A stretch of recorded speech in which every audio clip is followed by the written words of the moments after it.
Law 9 of the 48 Laws of Power. Win through actions, never through argument. Welcome to today's discussion on Robert Greene's The 48 Laws of Power. I'm June, and we're diving into one of the most counterintuitive yet powerful lessons from the book. Law 9. Win through your actions, never through argument. Think about it. How often have you tried to win someone over with a well-reasoned argument, only to find that they dig in their heels even more? Greene explains why this happens and offers a better approach. Instead of arguing, let your actions do the talking. As Greene puts it, any momentary triumph you think you've gained through argument is really a Pyrrhic victory. The resentment and ill will you stir up will last far longer than any fleeting agreement. In this video, we'll explore why arguments often fail to persuade, the hidden power of demonstration, historical examples of this law in action, practical ways to apply it in your life, and when it's okay to break this rule. By the end, you'll understand why actions truly speak louder than words when it comes to influence and power. Let's get started. Why do arguments so often backfire?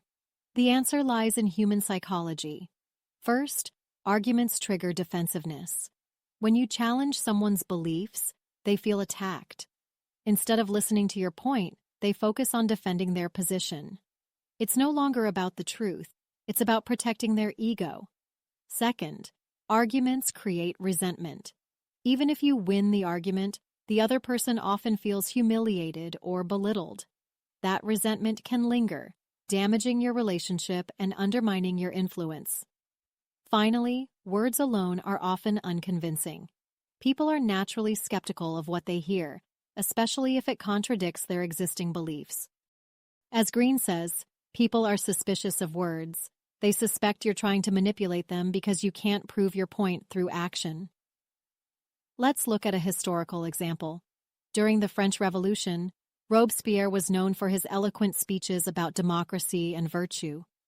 But his endless justifications for the reign of terror alienated even his supporters. His words lost their power because his actions told a different story. The lesson here is simple. Humans are emotional creatures. We make decisions based on feelings, then justify them with logic. Arguments target the rational mind, but they often inflame negative emotions, making them counterproductive. Section 2. The power of demonstration. So, if arguments don't work, what's the alternative? Demonstration, showing rather than telling. When you demonstrate your point through actions, you bypass people's defenses. They see the evidence for themselves, which is far more convincing than any verbal explanation. Take the story of Michelangelo and the Sistine Chapel. When Pope Julius II criticized the darkness of the colors Michelangelo was using, the artist didn't argue. Instead, he quietly added gold highlights to the frescoes. When the Pope saw the finished work, he was immediately convinced. Michelangelo's actions spoke louder than any words could have. Another example comes from Galileo. When critics doubted his astronomical discoveries, he didn't waste time arguing. Instead, he invited them to look through his telescope. Seeing the evidence firsthand was far more persuasive than any theoretical debate. Why does demonstration work so well? For one, it provides concrete evidence. It also appeals to multiple senses, making the experience more impactful. Most importantly, it allows people to reach their own conclusions, which preserves their pride and autonomy. When you demonstrate rather than argue, you avoid triggering defensiveness and resentment. Instead, you create a lasting impression that words alone can't achieve. Section 3. Historical examples. Throughout history, some of the most influential figures have mastered the art of winning through actions. Take Benjamin Franklin, for example. He once had a political rival who openly disliked him. Instead of arguing or trying to win him over with words, Franklin asked to borrow a rare book from the man's library. The rival, flattered by the request, lent him the book. Franklin returned it with a gracious thank you note, and the two became friends. This simple action, showing respect for the man's knowledge, achieved what no argument could. Another powerful example is Mahatma Gandhi. Instead of merely arguing against British colonial rule, Gandhi demonstrated the power of nonviolent resistance. His actions, like the Salt March and his hunger strikes, spoke volumes. They inspired millions and ultimately led to India's independence. Even in the business world, this principle holds true. When Steve Jobs introduced the iPhone, many doubted the touchscreen keyboard would work. Instead of arguing, Jobs demonstrated the product in action. The results spoke for themselves, silencing the skeptics. These examples show that actions create lasting influence, while arguments often fade, or worse, backfire. Section 4. Practical Applications. How can you apply Law 9 in your own life?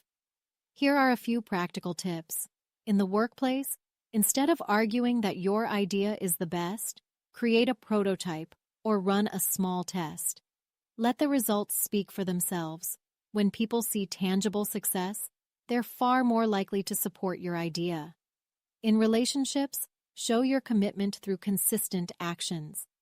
If someone doubts your reliability, no amount of arguing will convince them. Only a pattern of reliable behavior will.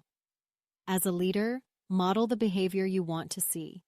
If you want your team to work harder, be the first to arrive and the last to leave.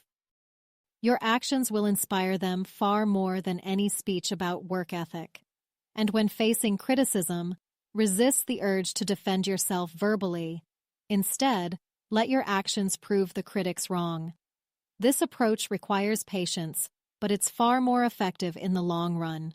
Remember, people may doubt what you say, but they'll believe what you do. Section 5. When to break the rule. While Law 9 is powerful, there are rare exceptions. Green points out that arguments can be useful when you're cornered and have no other options.